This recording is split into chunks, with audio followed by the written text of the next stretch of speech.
Hello, good evening दोस्तों। पढ़ारम academy के इस यूट्यूब चैनल पर आप लोग का स्वागत है। आज से हम लोग एक नए सीरीज की शुरुआत करने जा रहे हैं, जिसमें आगामी विभिन्न प्रतियोगी परीक्षाओं के लिए जो भी प्रतियोगी परीक्षाएं आपके आयोजित की जाएगी, उस प्रतियोगी परीक्षाओं के लिए हर एग्जाम के लिए आपके लिए महत्वपूर्ण होगा। उन सभी एग्जाम के लिए हम लोग 100 क्वेश्चंस का एक सेट लेके आएंगे, जिसमें आपको करीब करीब 100 प्रश्न का डिस्कशन कराया जाएगा। ये क्वेश्चंस हालांकि हमारे टेलीग्राम चैनल्स पर भी क्विज के रूप में कराए जाते हैं, लेकिन वहाँ पे उचित प्रारूप में व्याख्या नहीं की जाती है। वहाँ सिर्फ क्विज के रूप में डाले जाते हैं। तो इसका पीडीएफ आपको हालांकि वहाँ से आपको मिल जाएगा, लेकिन हम यहाँ उत्तर की व्याख्या सहित डिस्कशन कराएंगे। और इसमें आपको 100 प्रश्न में हर विषय, हिस्ट्री में modern, medieval, ancient, geography, polity, economics, environment and ecology और साइंस, और साथ ही साथ आपको करेंट अफेयर्स के प्रश्न देखने को मिलेंगे। ये प्रश्न आपको आगामी आने वाली सभी परीक्षाओं के लिए महत्वपूर्ण होगा। और किसी भी एग्जाम की यदि आप तैयारी करते हैं, चाहे आप बीपीएससी टीआरई हो, बीपीएससी सीसी हो, या बिहार एसएससी हो, बिहार दरोगा हो, किसी एग्जाम की तैयारी करते हो कॉम्पिटिटिव एग्जाम का, उसके लिए महत्वपूर्ण होगा। तो चलिए लेट्स स्टार्ट करते हैं कि हम लोग का पहला प्रश्न है कि बिहार में कुल कितने रामसर स्थल हैं। तो हम लोग सबसे पहले रामसर स्थल कहते क्या है, तो जो हम लोग की आर्द्र भूमि है, उस आर्द्र भूमियों की संरक्षण करने के लिए 2 फरवरी 1971 ईस्वी को ईरान का एक शहर है जिसका नाम है रामसर, इसी पे एक कन्वेंशन हुआ था। और उस कन्वेंशन के कारण जिन आर्द्र भूमियां प्राकृतिक रूप से बहुत ही महत्वपूर्ण होती है, उस देश, उस स्थल, उस राज्य के लिए उसको रामसर स्थल में घोषित कर दिया जाता है। और ये जो है 21 दिसंबर 1975 से लागू होता है। कभी कभी पूछा जाता है कि ये लागू कब से हुआ, 1975 से। और भारत सरकार ने मोस्ट इम्पोर्टेंटली इसको याद रखिएगा, 1 फरवरी 1982 से ये भारत में लागू है। कब में लागू है?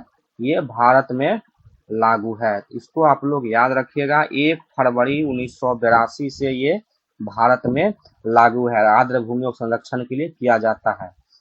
देखिए, भारत में अभी तक में वर्तमान में कुल 101 रामसर स्थल हैं, इसको आप लोग याद रखिएगा। और भारत का पहला रामसर स्थल जो है वो उड़ीसा का जो लैगून है, वो भारत का पहला रामसर स्थल था, जिसे हम लोग चिल्का झील उड़ीसा कहते हैं। तो जो लेगून झील था, चिल्का झील, वो भारत का पहला रामसर स्थल था। और भारत में सबसे बड़ा रामसर स्थल है सुंदरवन डेल्टा। और ये सुंदरवन डेल्टा कहाँ पे है? ये सुंदरवन डेल्टा है वेस्ट बंगाल में। ये क्या है? सबसे बड़ा है, सबसे बड़ा। और ये फर्स्ट नंबर का है। और सबसे छोटा जो पूछा गया वो कौन है? रेणुका वेटलैंड। ये है हिमाचल प्रदेश में, रेणुका वेटलैंड, याद रखिएगा, ये हिमाचल प्रदेश में है। और सबसे अधिक रामसर साइट वाला स्थल कौन सा है? सबसे अधिक रामसर स्थल किस राज्य में है? वो है तमिलनाडु में। कहाँ है? तमिलनाडु में कुल 20 रामसर स्थल है। उसके बाद यूपी का नंबर आता है और थर्ड नंबर पे बिहार आता है। इसको आप लोग याद रखिएगा। तो इस प्रश्न के अनुसार बिहार में कुल कितने रामसर स्थल हैं? तो बिहार में कुल 6 रामसर स्थल हैं। इसको याद कर लीजिएगा कि बिहार में, तो रामसर स्थल संबंधित कुछ हम लोग का महत्वपूर्ण तथ्य हो गया। और हाल फिलहाल में नवीनतम रूप से याद करिएगा कि किन्हें भारत में रामसर स्थल घोषित किया गया। तो सबसे जो 101 नंबर का रामसर स्थल है वो है गलाव लेक या गलाव झील, जिसको हम लोग कहते हैं। यह है अरुणाचल प्रदेश में। और ये अरुणाचल प्रदेश का पहला जो है क्या है? रामसर स्थल। 100वां हम लोग जानते हैं जयप्रकाश नारायण है बलिया उत्तर प्रदेश में, उसको हम लोग कहते हैं जेपी झील। जो है जयप्रकाश नारायण झील, ये है बलिया उत्तर प्रदेश में। यहाँ पे इसको है 99 नंबर का हम लोग जानते हैं शंखा झील या शेखा झील, जो कि अलीगढ़ उत्तर प्रदेश में है। शेखा झील यूपी में है। और 98 नंबर का था पटना पक्षी अभ्यारण्य, यूपी एटा जिले में है। ये राजस्थान एसआई का पूछा प्रश्न है। और 97 नंबर का है छाड़ी टाड़ या छारण टाड़, गुजरात में छाड़ी टाड़। ये जो हम लोग का 97, 98, 99, 100 और 101, ये 5 रामसर स्थल किस वर्ष जोड़े गए? 2026 इसमें जोड़े गए। और ये आपसे महत्वपूर्ण पूछा जा सकता है कि ये है। और फिर हम लोग बिहार के रामसर स्थल की बात किए, तो बिहार में कुल 6 रामसर स्थल हैं। उसमें से पहला रामसर स्थल है कांवड़ झील, जिसको 2019 में राम मान्यता मिली थी। उसके बाद है नागी, उसके बाद है नकटी, चलिए, नागी है, नकटी है, उसके बाद है गोकुल जलाशय। ये दोनों कहाँ पे है? ये दोनों है जमुई में। इसको आप लोग याद रखिएगा, ये दोनों जमुई, नागी, नकटी।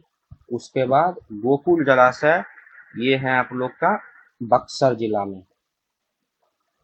उसके बाद आप लोग का है उदयपुर झील,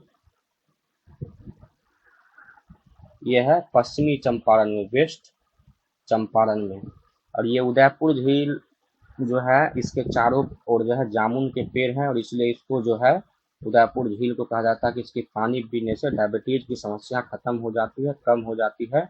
और ये उदयपुर झील जो है, जो आप लोग का VTR जाते हैं तो उसी के आसपास ये वाल्मीकि सागर रिजर्व जो पश्चिमी चंपारण में है, वहीं पर है। भारत का जो बिहार का जो पहला सामुदायिक रिजर्व है, गोगा बील पक्षी अभ्यारण्य या गोगा बील झील जिसको हम लोग कहते हैं, उसको भारत का या बिहार का छठा रामसर स्थल घोषित किया गया है। तो ये 6 है, कांवड़ झील, नागी, नकटी, गोकुल, उदयपुर और गोगाबिल झील। इसको आप लोग याद रखिएगा कि भारत में कौन कौन से रामसर स्थल हैं। ये आप लोग को याद हो गया।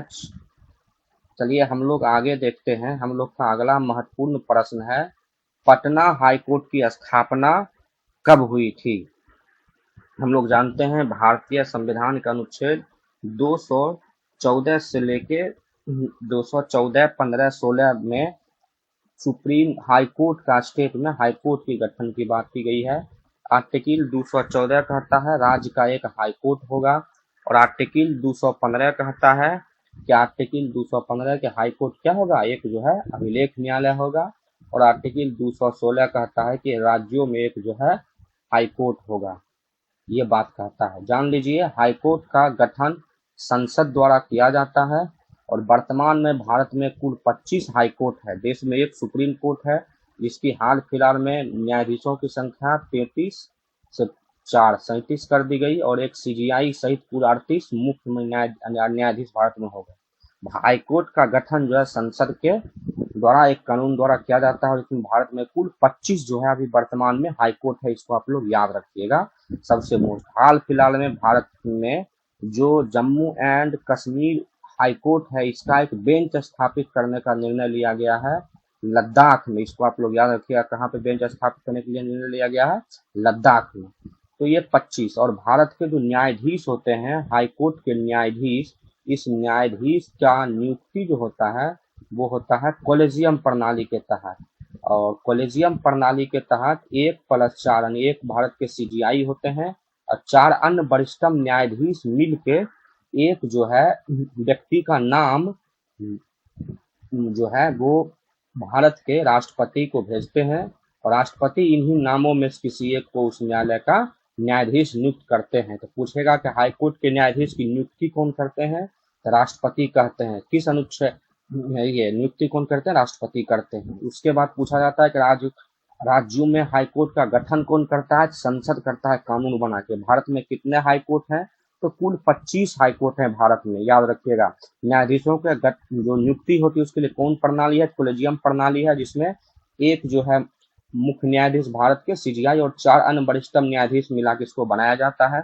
भारत में latest Jammu and Kashmir high court का एक बेंच गठित करने का निर्णय लिया गया है लद्दाख में। ये बात आप लोग याद रखिएगा। तो पटना हाईकोर्ट की स्थापना जो है 1916 में हुई थी। इसको आप लोग याद रखिएगा कि पटना हाईकोर्ट की स्थापना जो है 1916 में हुई थी, और गठन का तारीख आप लोग याद कर लीजिए, 2 सितंबर 1948 को पटना हाईकोर्ट का गठन हुआ था।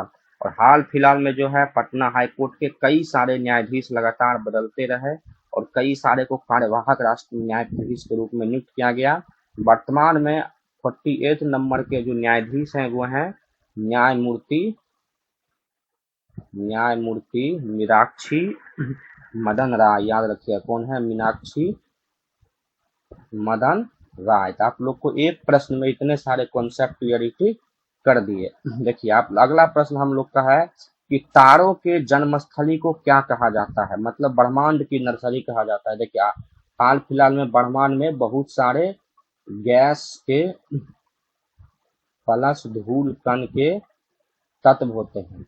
जब ये सारे आपस में मिल जाते हैं थोड़े थोड़े चीजों में, ये सारे मिलके नेबुला कहलाते हैं। और नेबुला क्या होता है, बेसिकली गैस और धूल कण का गोला होता है। इसी नेबुल जो गैस और धूल कण का गोला होता है नेबुला, वो धीरे धीरे जाके आगे जाके वो तारा में बदल जाता है, ठीक ना।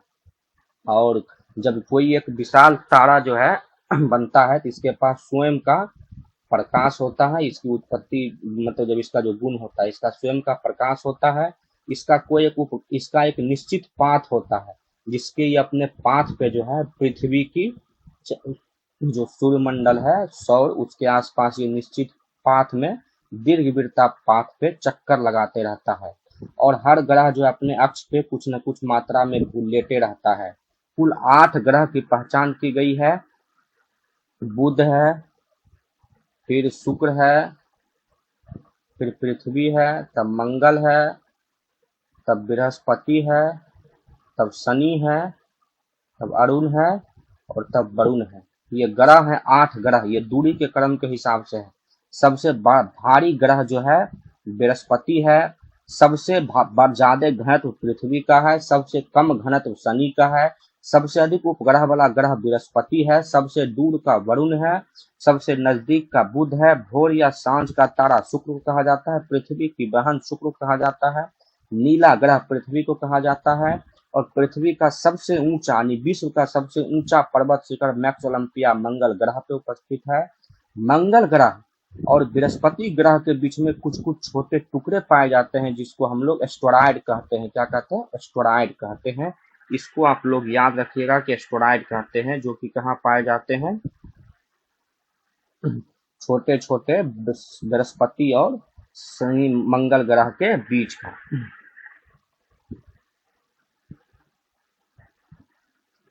और अगला है पल्सर। पल्सर क्या चीज होता है, तो पल्सर जो होता है वो बहुत ही तेजी से घूमने वाला न्यूट्रॉन तारा होता है। क्या होता है, ये तेजी से घूमने वाला एक न्यूट्रॉन तारा होता है। धूमकेतु हम लोग जानते हैं 76 वर्ष में एक बार दिखाई देता है।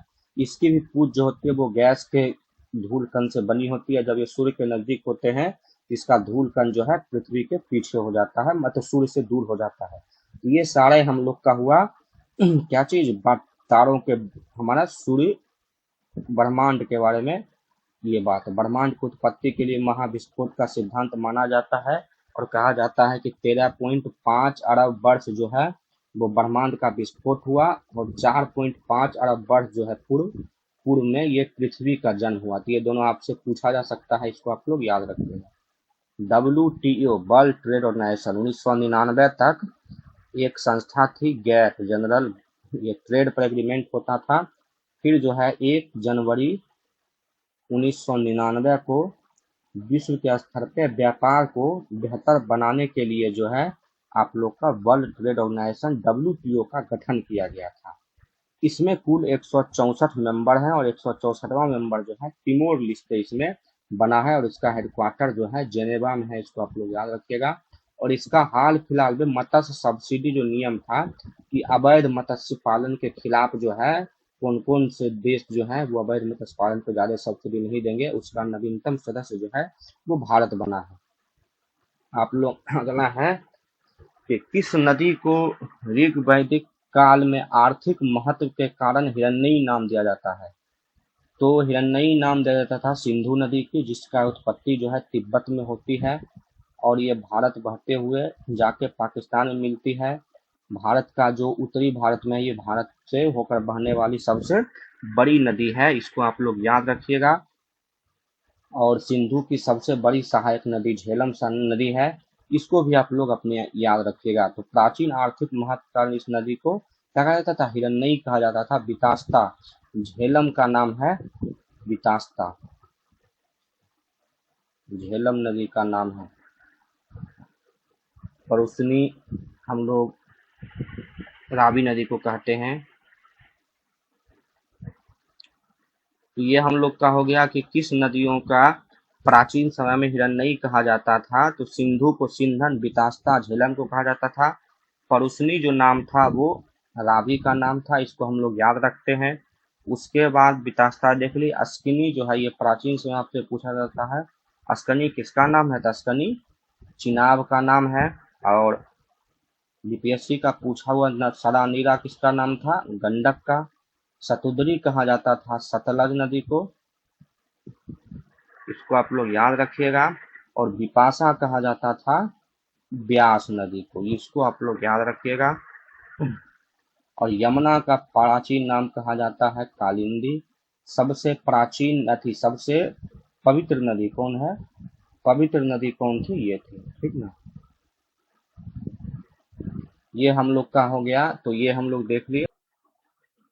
अगला प्रश्न हम लोग का है कि वर्ष 1946 में जीवाणुओं के संयुग्मन मतलब कंजुगेशन। देखिए संयुग्मन मतलब क्या होता है?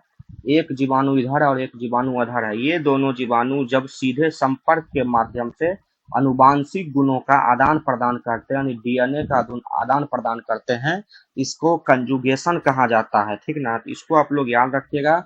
और इसकी खोज जो है प्राचीन मतलब कि 1946 में लेडरबर्ग और एडवर्ड टाइटम ने किया था। लेडरबर्ग और एडवर्ड टाइटन ने किया था, इसको याद रखिएगा। जीवाणुओं के संयुग्मन मतलब एक से जीवाणु से दूसरे प्रारूप में डीएनए या आनुवंशिक गुणों का ट्रांसफर कहलाता है। टॉम बर्नस-ली ने जो वर्ल्ड वाइड वेब है उसकी खोज की थी। चार्ल्स डार्विन हम लोग जानते हैं, सर्वाइवल ऑफ फिटेस्ट उत्तरजीविता का सिद्धांत दिया था चार्ल्स डार्विन ने।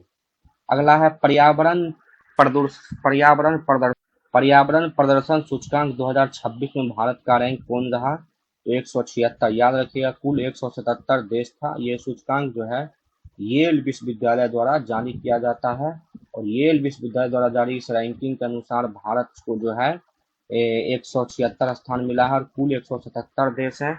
इस कुल 177 देश में 177 नंबर पे लाओस है और भारत को 176 नीचे सबसे दूसरा खराब स्थान माना गया है। और भारत जो है 176वें स्थान पे है। याद रखिएगा जो यूरोपियन कंट्री एस्टोनिया, एस्टोनिया इसमें प्रथम स्थान पे है, इसको भी आप लोग याद रखिएगा। फर्स्ट हम लोग देखते हैं जलवायु परिवर्तन प्रदर्शन सूचकांक में भारत का जो है 23वीं रैंक है भारत का। हेनले पासपोर्ट इंडेक्स में भारत का 81वां रैंक है। पासपोर्ट में कितना है? हेनले में 81वां रैंक है।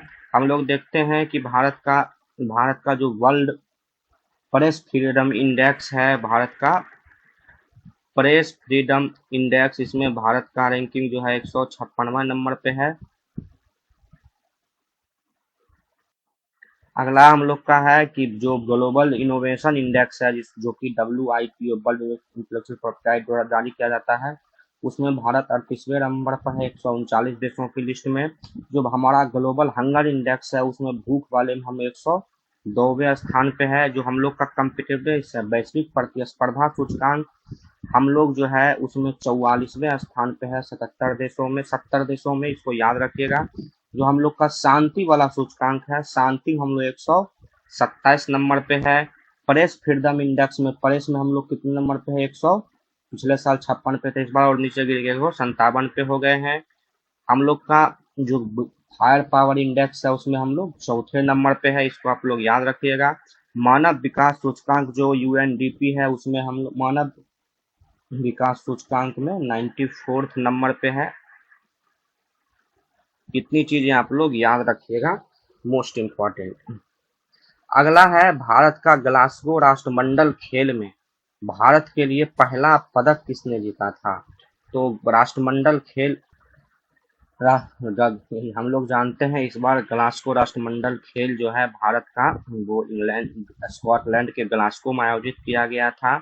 और भारत ने इस राष्ट्रमंडल खेलों में 13 स्वर्ण, 17 रजत और 19 कांस्य पदक के साथ कुल 39 पदक जीता। और भारत जो है वो 4th नंबर पे रहा था, फर्स्ट पे ऑस्ट्रेलिया रहा था, इसको हम लोग जानते हैं। और भारत के लिए मीराबाई चानू ने पहला पदक जीता था, ये स्वर्ण पदक जीती हैं। और किसी भी राष्ट्रमंडल खेल में लगातार जो है स्वर्ण पदक जीतने वाली, स्वर्ण पदकों की हैट्रिक लगाने वाली ये पहली भारतीय महिला बन गई है, भारतीय खिलाड़ी बन गई है। इसको आप लोग याद रखिएगा। भारत कुल 4 और एक सबसे आप अहम रिकॉर्ड जो याद रखिएगा कि भारत ने मुक्केबाजी में कुल 7 स्वर्ण जीता और कुल मिलाकर 10 पदक जो है ये जीता। आप लोग इसको याद रखिएगा। राष्ट्रमंडल खेलों में भारत ने कुल 39 पदकों के साथ चौथा स्थान हासिल किया।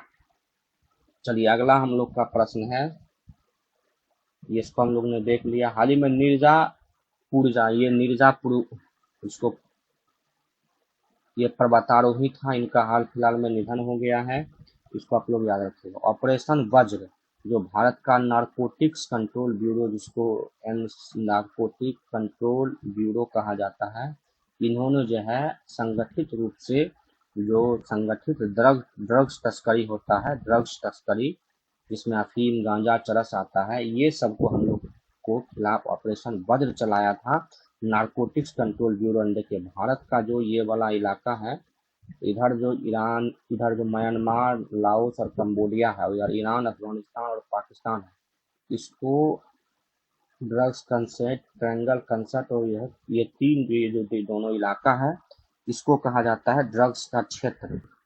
जो ये जो इलाका है इसको हम लोग कहते हैं गोल्डन ट्रायंगल। और ये गोल्डन ट्रायंगल में 3 सा कौन कौन देश शामिल है, तो म्यांमार, लाओस और कंबोडिया। इधर कहते हैं गोल्डन क्रीसेंट, इन हिंदी में भी इसको वही कहते हैं गोल्डन क्रीसेंट कहा जाता है। और इसमें 3 देश ईरान, अफगानिस्तान और पाकिस्तान शामिल है, ईरान, पाक और अफगानिस्तान शामिल है।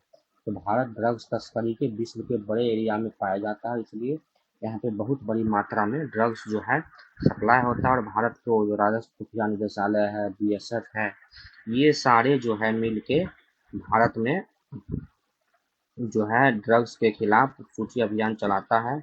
और भारत वर्तमान में ड्रग्स के खिलाफ जो है बहुत बड़ी मात्रा में फंसा हुआ है, तो इसके खिलाफ अनेक प्रकार का ऑपरेशन चलाया जाता है। ठीक है, तो ये हम लोग का हो गया ऑपरेशन वज्र।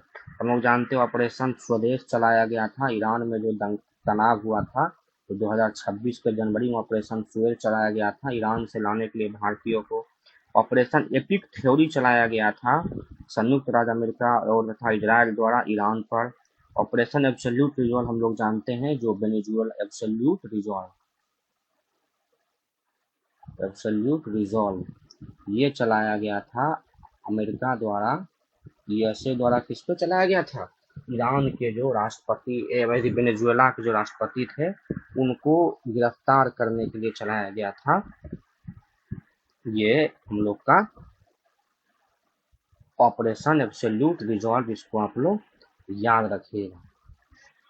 ठीक है, ऑपरेशन हाल फिलहाल में भारत सरकार ने ऑपरेशन एमिस्टार चलाया था वेनेजुएला में, जो विनाशकारी भूकंप आया था उसके खिलाफ ऑपरेशन एमिस्टार।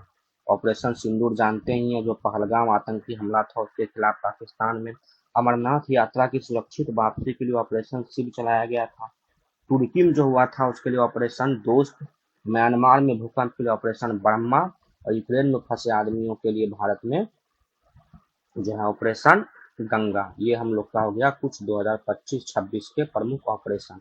अगला हम लोग का है मिथिला मखाना, हाल फिलहाल में चर्चा में रहा। भारत जो है, ये भारत के कुल जो मखाना होता है उसमें 85% मखाना जो है अकेले बिहार में उत्पादन होता है, इसको याद रखिएगा। और भारत से ये बाहर बड़ी मात्रा में भेजा जाता है, जिसमें इसकी पहली खेप हालांकि कनाडा भेजी गई, लेकिन भारत का सबसे बड़ा जो है मखाना उत्पादक, मतलब मखाना कहाँ बेचा जाता है भारत से बाहर, तो उसमें नंबर 1 पर है यूएसए, नंबर 2 पे है कनाडा और नंबर 3 पे है यूएई। तो याद रखिएगा, ये है 1 पे, ये है 2 पे और ये है 3 नंबर पे। मखाना, मिथिला मखाना को जीआई टैग मिला हुआ है।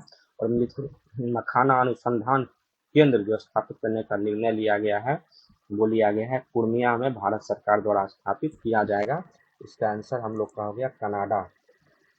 अगला है भारत के कितने राज्यों में समान नागरिक संहिता यानी यूसीसी कानून के जो है वो स्थापित है। देखिए यूसीसी मतलब समान नागरिक संहिता।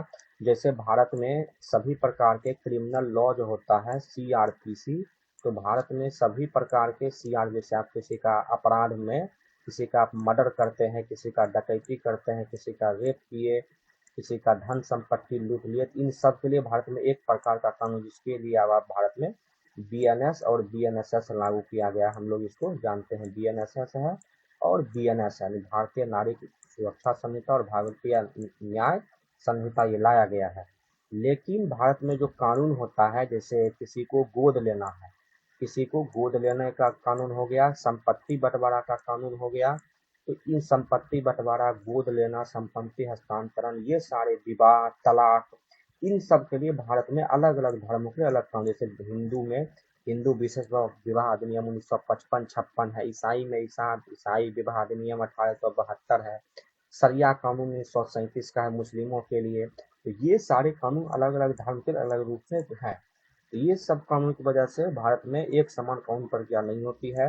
तो भारतीय संविधान के आर्टिकल जो डीपीएसपी है उसके तहत आर्टिकल 44 में इस बात की आवश्यकता पे राज्यों को निर्देश दिया गया है कि आप जो है इन सब कानूनों में गोद लेना, उसके बाद आपका जो कानून है विवाह, तलाक, संपत्ति हस्तांतरण, इन सब के लिए एक समान कानून बना सकते हैं।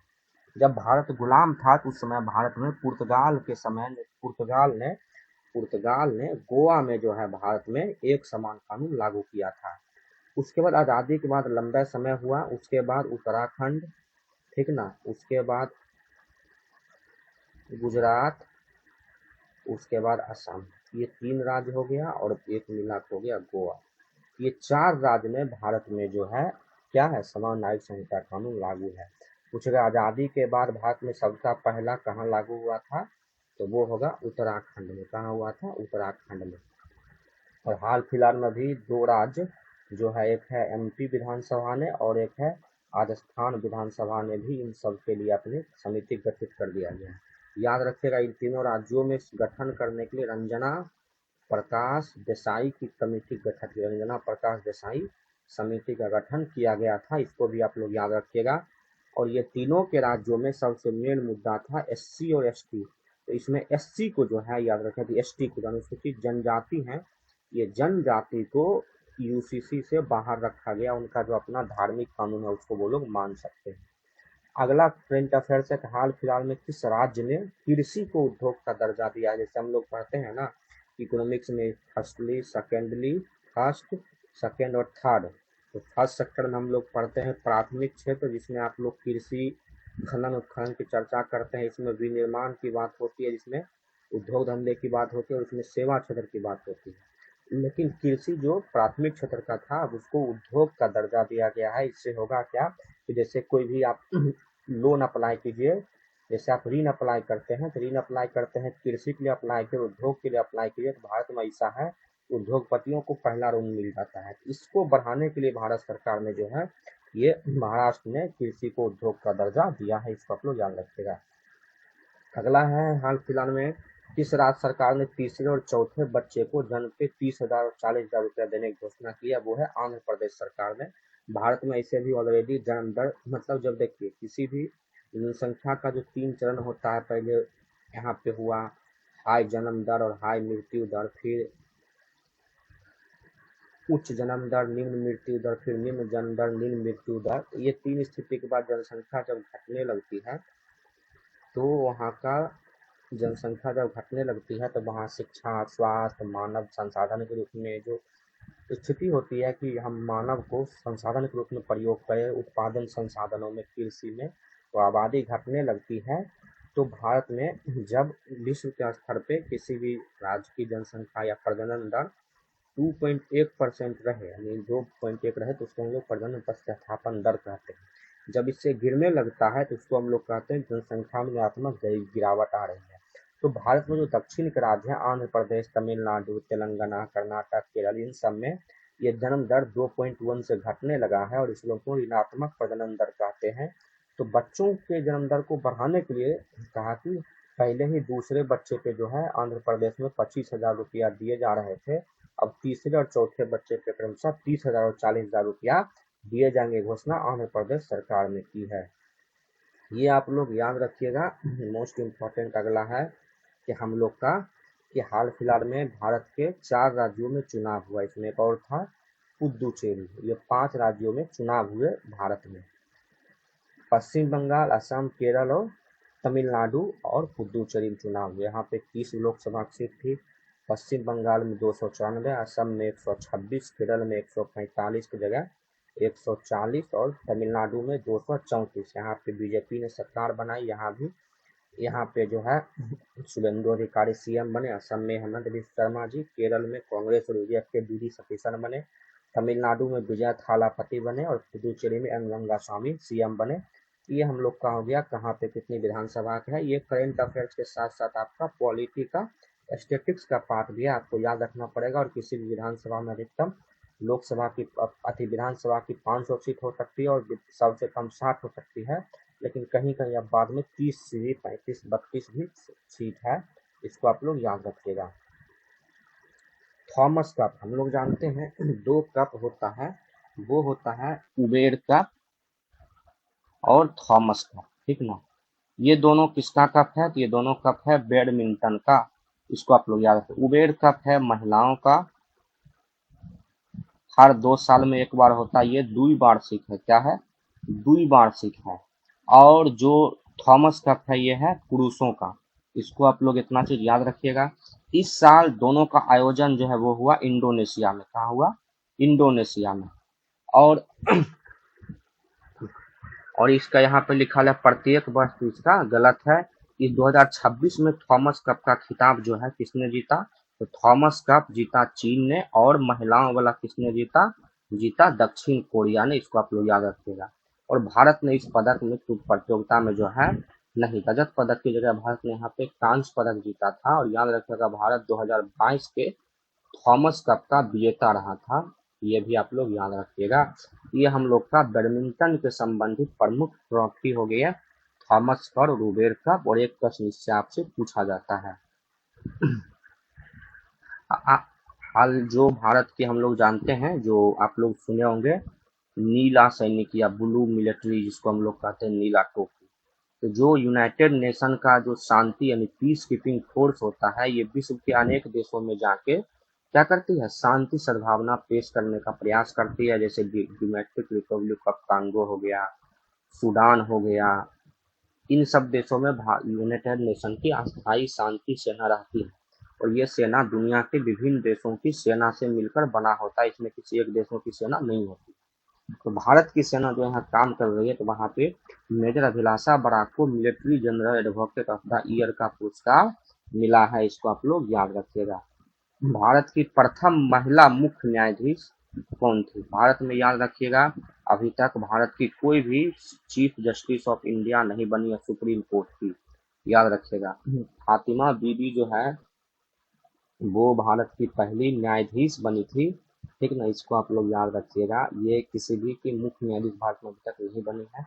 उम्मीद है कि बेला त्रिवेदी जी अगले 3-4 साल में भारत की प्रथम महिला मुख्य न्यायाधीश बन सकती है। अभी जस्टिस सूर्यकांत त्रिवेदी जो है ये है। अगला हम लोग का फिजिक्स का साइंस का प्रश्न है।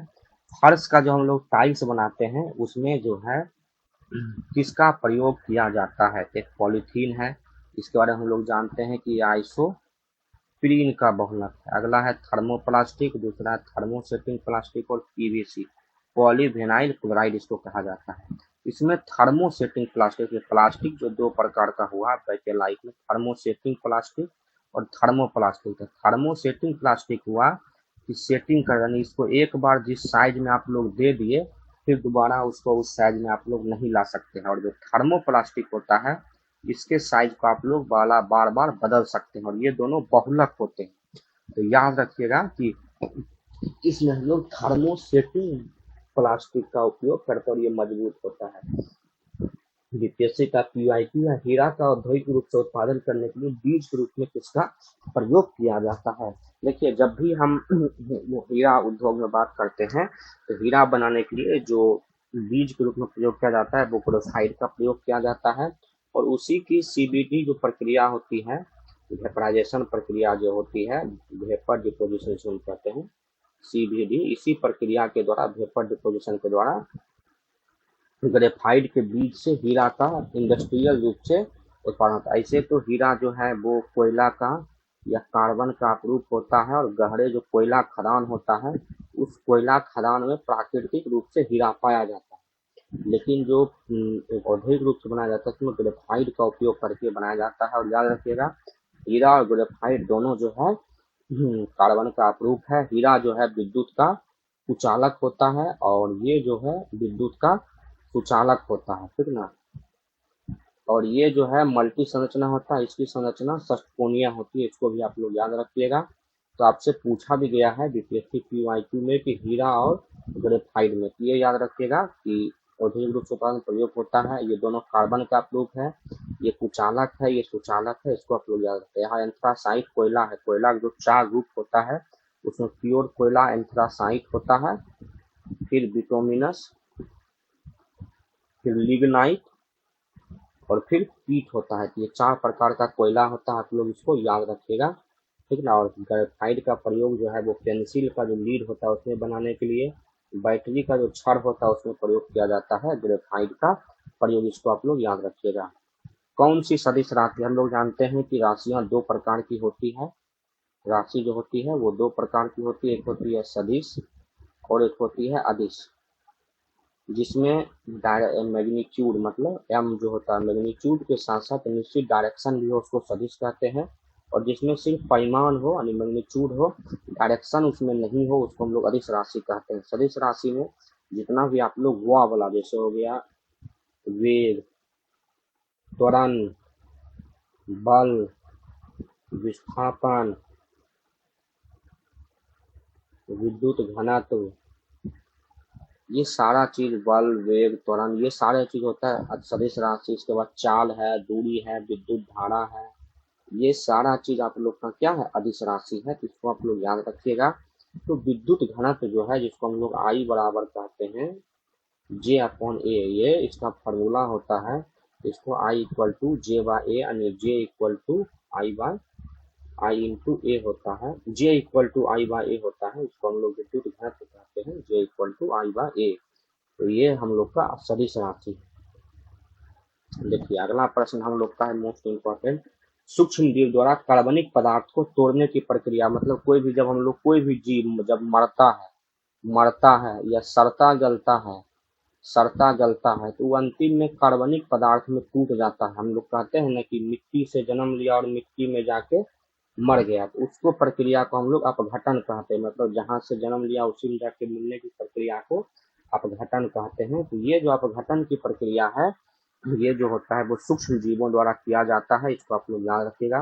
प्रकाश संस और ये अपघटन जो है जो विश्व में जो स्वापोषी पौधे हैं उस स्वापोषी पौधे के बाद दूसरी मात्रा में सबसे बड़ी संख्या अपघटक की होती है। इस अपघटन करने वाले को अपघटन करता या अपघटक कहते हैं, इसको आप लोग याद रखें। जितने भी सूक्ष्म जीव बैक्टीरिया जीवाणु है ये सब अपघटक है।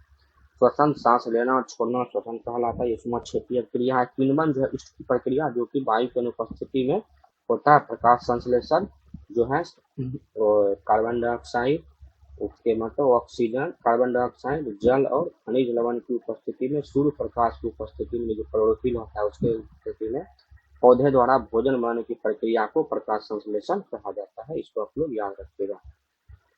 अगला है परमाणु संरचना संबंधित सबसे पहला मॉडल किसने दिया था, तो जे थॉमसन ने सबसे पहले परमाणु का मॉडल दिया था, इसको आप लोग याद रखिएगा। इसी जो जे थॉमसन ने दिया था इसी का आप लोग सुने होंगे plum plugging model, plum pudding model, और ये तरबूज वाला मॉडल है जिसने कहा था कि जो पूरा परमाणु उसको यदि काट किया जाए उसको तरबूज मान लिया जाए पूरा गोला को, इसमें एक धनावेशित गोला होता है, इसमें जो है एक ऋणावेशित इलेक्ट्रॉन जो है तरबूज में जिस तरह से बीज धसे होते हैं वो बीज की तरह इसमें ऋणावेशित गोला धसा रहता है। और कुल धनावेश और ऋणावेश दोनों बराबर होने के कारण जो है ये उदासीन रहता है, ये कहा था सबसे पहले जे थॉमसन ने। रदरफोर्ड हम लोग जानते हैं कि इसने एक सोने का फाइल लिया था और इसने एक स्वर्ण फाइल के जरिए इसको अल्फा बीटा और गामा किरणों की खोज की थी। और इस पे ही कहा था कि अधिकतर भाग जो नाभिक के अलावा अधिकतर भाग खाली होता है, इसने कहा। ये रदरफोर्ड आधुनिक जो परमाणु मॉडल है कि नील्स बोर ने कहा था कि फिर एक चक्का में इलेक्ट्रॉन प्रोटॉन न्यूट्रॉन होते हैं, केंद्र में नाभिक में जो है प्रोटॉन और न्यूट्रॉन होते हैं, और प्रोटॉन और न्यूट्रॉन नाभिक में होके दोनों मिलके प्रोटॉन पे पॉजिटिव चार्ज, न्यूट्रॉन पे कोई चार्ज नहीं और इलेक्ट्रॉन चारों ओर चक्कर लगाते हैं। इस तरह से कुल मिला के परमाणु अभिष्टा धन्य क्या होते हैं, आवेश रूप से पूर्णतः आवेश रहित हो जाते हैं। अब हुआ, हम लोग जानते हैं कि थॉमसन, गोल्डस्टीन और चैडविक, ये तीनों ने मिलकर इलेक्ट्रॉन, प्रोटॉन और न्यूट्रॉन की खोज की थी, इसको आप लोग याद रखिएगा। और परमाणु संख्या, इलेक्ट्रॉन की संख्या या प्रोटॉन की संख्या को परमाणु संख्या कहते हैं, और जो परमाणु भार होता है तो प्रोटॉन की संख्या पर इलेक्ट्रॉन की संख्या को हम लोग परमाणु भार कहते हैं। इसको आप लोग याद रखिएगा। अगला हम है कि खदान, जो हम लोग का कोयला खदान, उसमें अधिकांश विस्फोट इसलिए होता है क्योंकि हवा में मीथेन मिश्रण गैस मिश्रित हो जाती है, और इस मिश्रित होने के साथ जो है तेज बम्प के साथ आवाज होती है, और वो घुटन भरी आवाज होती है, जिससे कई सारे संबंधितों का मौत हो जाता है। CO+H2 को जल गैस या भाप अंगार गैस कहा जाता है। एसिटिलीन के साथ ऑक्सीजन का प्रयोग जो है वो हम लोग करते हैं सामान्यतः वेल्डिंग करने में, इसको आप लोग याद रखिएगा। अगला है बिहार में 1931 में सोशलिस्ट पार्टी, कांग्रेस के भीतर ही जो है सोशलिस्ट पार्टी का गठन किया गया था, जिसके अध्यक्ष में फूलन प्रसाद वर्मा अध्यक्ष थे। बाकी इसमें और सदस्य थे, जयप्रकाश नारायण आचार्य, नरेंद्र देव भी थे। इन लोगों ने फूलन प्रसाद वर्मा जी ने मेनली इसमें योगदान दिया था। निम्नलिखित में कौन सा पराबैंगनी किरणों को विच्छेद कर सकता है? क्रूक्स कांच जो है वो पराबैंगनी किरणों को में भी विच्छेद कर सकता है, इसको आप लोग याद रखिएगा। 1947 में गंडक परियोजना भारत में बनी थी, जो कि पश्चिम चंपारण गोपालगंज में नहर द्वारा सिंचाई की जाती है। इसका उद्घाटन तत्कालीन राष्ट्रपति जवाहरलाल नेहरू द्वारा किया गया। राजेंद्र प्रसाद जो भारत के प्रथम राष्ट्रपति थे, उनके द्वारा किया गया था 1947 में। नेहरू जी उस समय प्रधानमंत्री थे, श्री कृष्ण सिंह बिहार के प्रथम मुख्यमंत्री थे, और जयाराम दास दौलतराम भारत बिहार के प्रथम राज्यपाल थे, इसको आप लोग याद रखिएगा। ये हम लोग का हो गया गंडक परियोजना। बिहार में जैसे परियोजना है कोसी परियोजना, गंडक परियोजना, सोन परियोजना, ये भारत में बिहार में प्रमुख परियोजनाएं। आमबाड़ी सत्याग्रह जो मुंगेर छपरा में हुआ था, आमबाड़ी में, और ये सत्याग्रह जो है राहुल सांसकटाइन के नेतृत्व में आयोजित किया गया था। इसका जो बिहार में किसान आंदोलन हो रहा था, तो हम लोग जानते हैं स्वामी सहजानंद सरस्वती, राहुल सांसकृत्य, यदुनंदन शर्मा, हरिनंदन शर्मा सहित सारे बहुत सारे नेता एक्टिव थे। इसी में 1939 में जो है वो छपरा में हुआ था अम्बाड़ी सत्याग्रह, और इसमें 1939 में इसमें कहा गया था कि हम लोग अंग्रेजों की शोषण का नीति का विरोध करेंगे, जमींदारी प्रथा का विरोध करेंगे। ये आप लोग याद रखिएगा।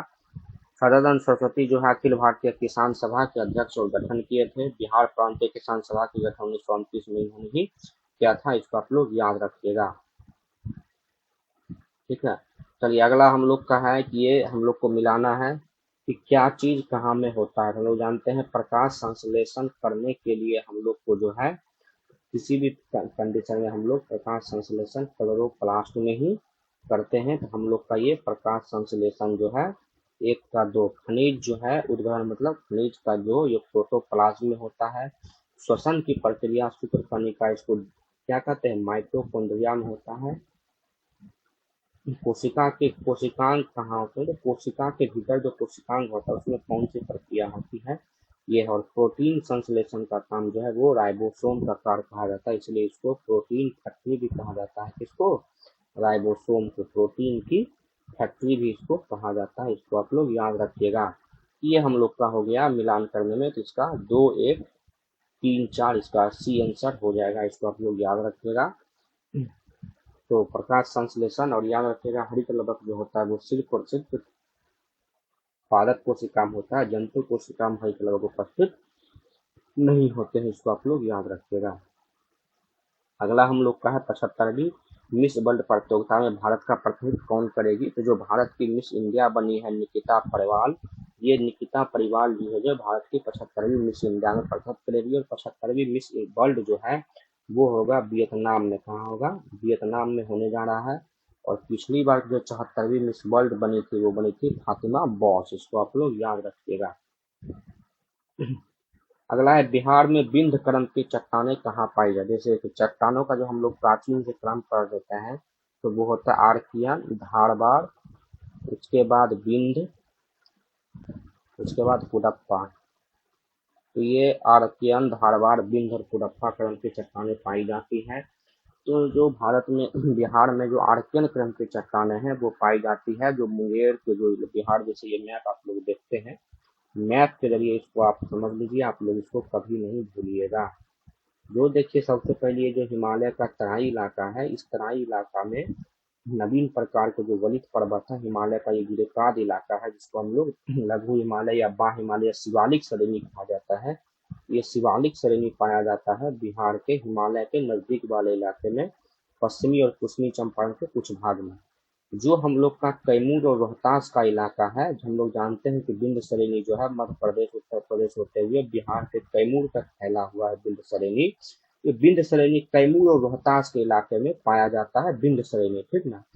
और जो हम लोग आर्कियन और धारवाड़ क्रम की चट्टानें हैं वो दक्षिण बिहार का जो पूरा इलाका है, जिसमें हम लोग भागलपुर, बांका, मुंगेर जाके गया, ये जो पूरा इलाका पढ़ते हैं, यहाँ से नवादा, नालंदा, राजगीर, ये सब इलाके में हम लोग ने बिहार में आर्कियन क्रम की चट्टानें पाई जाती है, इसको आप लोग याद रखिएगा। और ये जो पूरा बिहार का मैदानी गंगा का इलाका है, ये मैदानी भाग है।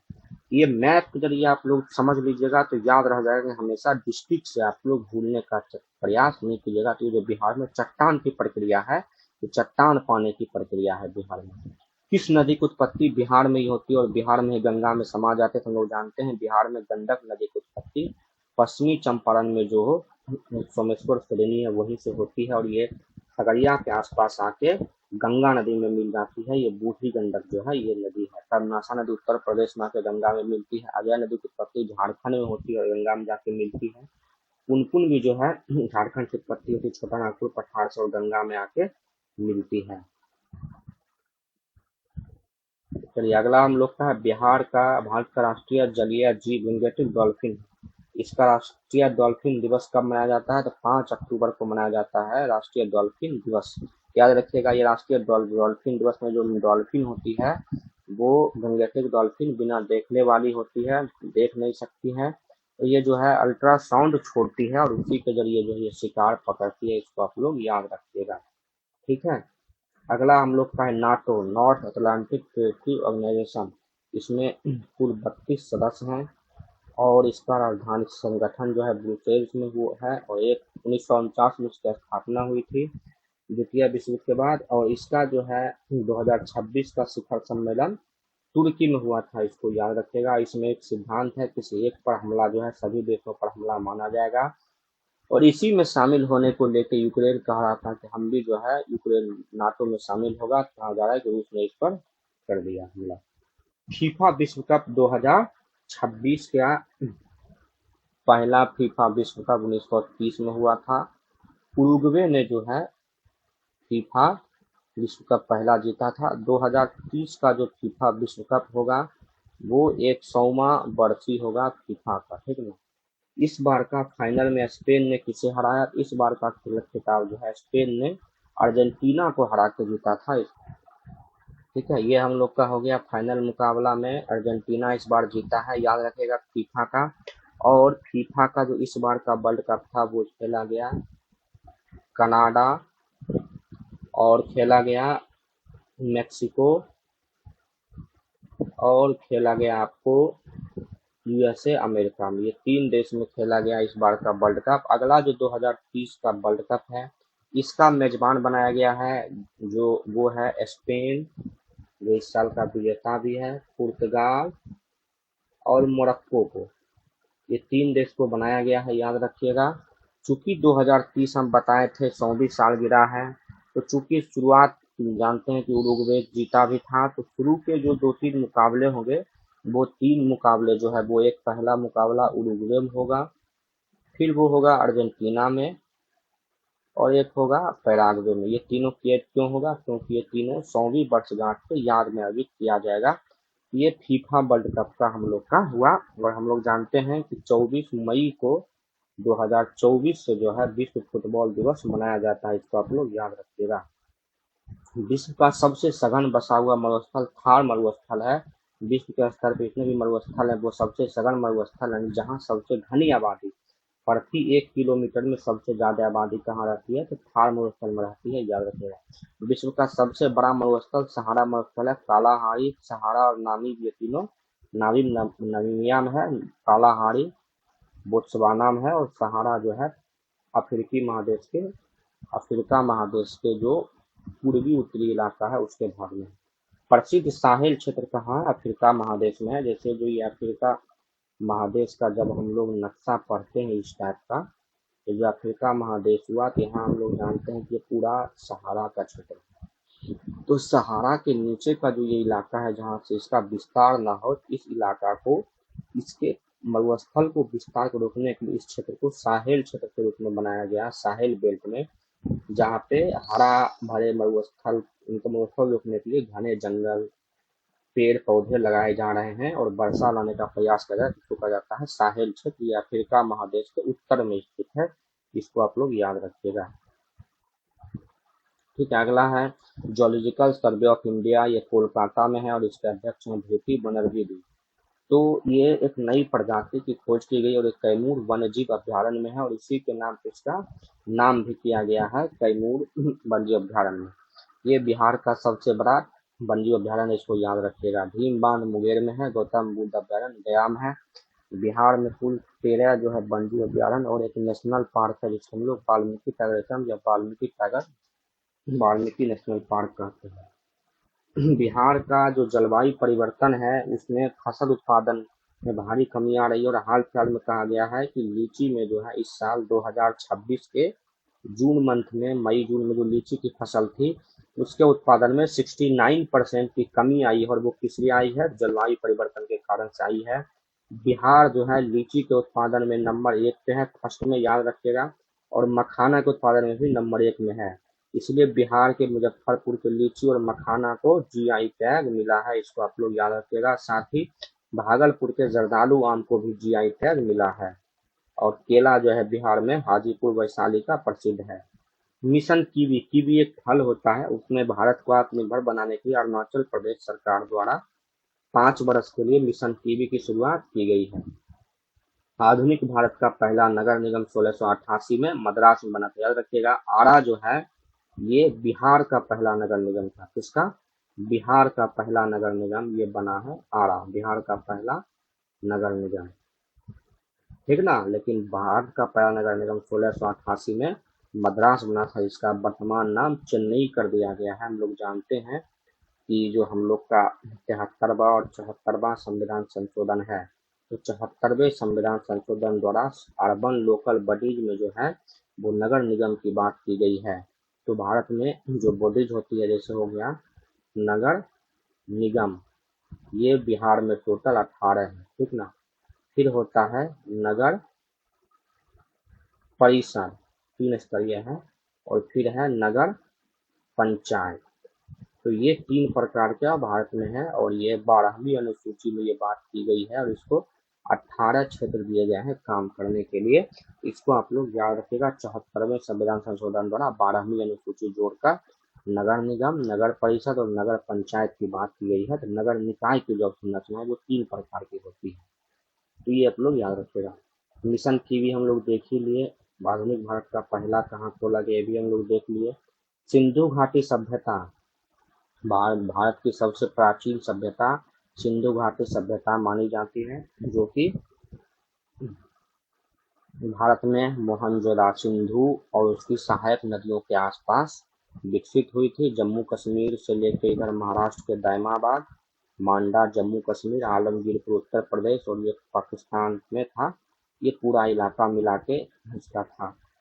और ये जो है विशिष्ट जल स्थल, जल संचयन प्रणाली, वो धौलावीरा में था। यूपीएससी का ये पूछा हुआ प्रश्न है, और धौलावीरा को यूनेस्को का विश्व विरासत स्थल घोषित किया गया है। ये कालीबंगा राजस्थान में है, लोथल गुजरात में है, यहाँ से गोदीवारा मिला, और हाल फिलहाल में भारत सरकार ने यहाँ पे समुद्री विरासत स्थल बनाने का निर्णय लिया है। सुरकोटदा से घोड़े की हड्डियों के प्रमाण मिला है। ऐसा समझता कहा जाता है कि मौर्य सिंधु घाटी सभ्यता के लोगों को घोड़े की जानकारी नहीं थी। याद रखिएगा, भारत में सबसे अधिक बड़ा जो स्थल वो है वो राखी गढ़ी है। ऐसे हड़प्पा मोहनजोदाड़ो जो है भारत का इसका सबसे बड़ा सिंधु घाटी सभ्यता का है स्थल। भारत का पहला बैंक बैंक ऑफ हिंदुस्तान था, उसके बाद बैंक ऑफ इंपीरियल बना, जो कि बाद में इसका गठन जो है जाके bank of Hindustan, imperial bank of India को SBI में कन्वर्ट कर दिया गया। इसको आपको याद रखिएगा। और आपसे पूछेगा कि भारतीयों द्वारा और भारत के गतिविधि संचालित पहला बैंक कौन था, तो ये बैंक था PNB। 1920 में लाला लाजपत राय द्वारा गठन किया गया था। और याद रखिएगा, पंजाब नेशनल बैंक का हेडक्वार्टर वर्तमान पाकिस्तान के लाहौर में था। इसको आप लोग याद रखिएगा। पूछा जाता है कि भारतीयों द्वारा भारतीय पूंजी से और भारतीय नेतृत्व में गठित पहला बैंक कौन था। पहला बैंक था पंजाब नेशनल बैंक। भारत में कुल 12 गो सरकारी बैंक है वर्तमान में, याद रखिएगा। और सभी प्रकार के हिसाब से भारत का स्टेट बैंक ऑफ इंडिया जो है भारत का सबसे बड़ा बैंक है। और भारत में इसका राष्ट्रीयकरण 1 जुलाई 1955 ईस्वी को किया गया था। इसको याद रखिएगा, 1 जुलाई 1955 को। भारत में RBI जो है भारत में बैंकों का बैंक कहलाता है। और ये RBI भारत में सभी देश बैंकों का निरीक्षण और रक्षण करने का प्रयास करती है। और संजय मल्होत्रा जी अभी वर्तमान में RBI के गवर्नर हैं। इसको आप लोग याद रखिएगा। और CD देशमुख जो है भारत के पहले क्या थे, सर ऑस्बर्न स्मिथ जो है RBI का जब गठन हुआ था 1934 में, तो ये भारत के उस समय पहले गवर्नर थे सर ऑस्बर्न स्मिथ। लेकिन जब भारतीय बना तो CD देशमुख इसके पहले गवर्नर थे। इसको आप लोग याद रखिएगा। प्राचीन ऐतिहासिक स्थल चंद्रकेतुगढ़ जो है वो पश्चिम बंगाल में स्थित है। और UPSC का पूछा हुआ प्रश्न है कि चंद्रकेतुगढ़ कहाँ पे है। यह है पश्चिम बंगाल में, याद रखिएगा। और यह ऐतिहासिक स्थल है। संविधान में दिया गया DPSP राज्य के नीति निषेधता को कहाँ से लिया गया। ये आयरलैंड के संविधान से लिया गया। इसकी चर्चा संविधान के भाग 4 में अनुच्छेद 36 से 51 के बीच में की गई है। रूस से हमने मौलिक कर्तव्य लिया था। अमेरिका से हमने मूल अधिकार लिया था। ब्रिटेन से हमने संसदीय प्रणाली, प्रधानमंत्री का पद, ये सब हम लोगों ने ग्रहण किया था। न्यायिक समीक्षा का पद भी, न्यायपालिका की सर्वोच्चता, न्यायपालिका व संविधान की सर्वोच्चता, ये सब हमने अमेरिका से लिया था। न्याय की अवधारणा हमने रूस से लिया था। इसको आप लोग याद रखिएगा। विश्व में कहाँ पे सबसे पहली कागजी मुद्रा चला था, वो चीन में पता था। सुमेरिया प्राचीन सभ्यता थी। इसको आपको याद रखना है। विश्व का सबसे पहला संविधान कहाँ बना था, तो विश्व में सबसे पहला संविधान अमेरिका में बना था। 1774 में इसको आज़ादी मिल गई थी। तो वहीं पे भारत में विश्व में सबसे पुराना संविधान बना था। पूछा भी जाता है कि विश्व में सबसे प्राचीन संविधान कौन है, तो अमेरिका का है। सबसे बड़ा संविधान किसका है, तो वो भारत का है। इसको आप लोग याद रखिएगा। ब्रिटेन में अलिखित संविधान है, इसलिए इसको किसी अधिनियमित होने का कोई फिक्स तारीख नहीं है, इसलिए पता नहीं कि संविधान कब बना। ठीक है ना। हल्दी घाटी का युद्ध किस नदी, हम लोग जानते हैं 1576 ईस्वी में मराठा जो महाराणा प्रताप थे और मुगल सम्राट शासक जो हम लोग का अकबर थे, इस दोनों के बीच में जो है बनास नदी जो राजस्थान में बहती है, वहां पे हल्दी घाटी। तो ये हुआ था अरावली की पहाड़ियों के बीच में हुआ था। हल्दी घाटी जगह का नाम है जो अरावली पहाड़ी में है, बनास नदी के तट पे हुआ था। और ये जो है 18 जनवरी 1576 को लड़ा गया था। और राजा मान सिंह जो है वो अकबर के सेनापति थे और हुकुम सिंह जो थे वो इसके सेनापति थे। अकबर और ये महाराणा प्रताप को कहा जाता है। दोनों के बीच में युद्ध और निर्णायक रहा। और बाद में ये जो है महाराणा प्रताप मेवाड़ को छोड़कर जंगलों में छिप गए थे। ठीक ना। ये युद्ध हुआ। लूनी नदी हम लोग जानते हैं राजस्थान की सबसे लंबी नदी है और ये एकमात्र नदी है जिसकी उत्पत्ति होती है अरावली पहाड़ियों से, और ये जाके कच्छ के रंग में ग्रीन हो जाती है। चंबल यमुना की सहायक नदी है। इसको आप लोग याद रखिएगा। और जो चंबल घड़ियाल अभ्यारण्य है वो मध्य प्रदेश, राजस्थान और में फैला हुआ है। माहे साबरमती की सहायक नदी है। द्विधर्मी ऑक्साइड मतलब जो ऑक्सीकरण अपकारक दोनों के रूप में उपयोग होता है उसको द्विधर्मी ऑक्साइड कहा जाता है। यहाँ पे Al2O3 और एक आप लोग याद रखिएगा ZNO, क्या इसको याद करिएगा, जिंक ऑक्साइड ZNO। ये दोनों BPSC UPSC कई सारे प्रश्नों में पूछा गया कि द्विधर्मी ऑक्साइड कौन है, तो इसको मोस्ट इम्पोर्टेंट आप लोग याद रखिएगा। Al2O3 और ZNO जो हम लोग का क्या है, द्विधर्मी ऑक्साइड है। अगला है पॉलीसेकेराइड क्या होता है, इसे हम लोग जानते हैं कि मोनोसेकेराइड मतलब जो सिंगल बना हुआ है। फिर द्विसेकेराइड, तो मोनोसेकेराइड, पॉलीसेकेराइड और डाइसेकेराइड जो कहा जाता है। इसमें जो पॉलीसेकेराइड का उदाहरण वो सेल्यूलोज है, उसके बाद ग्लूकोज, फ्रुक्टोज और राइबोज, ये सब दो सेकेराइड है। ठीक है ना। इसको आप लोग याद रखिएगा।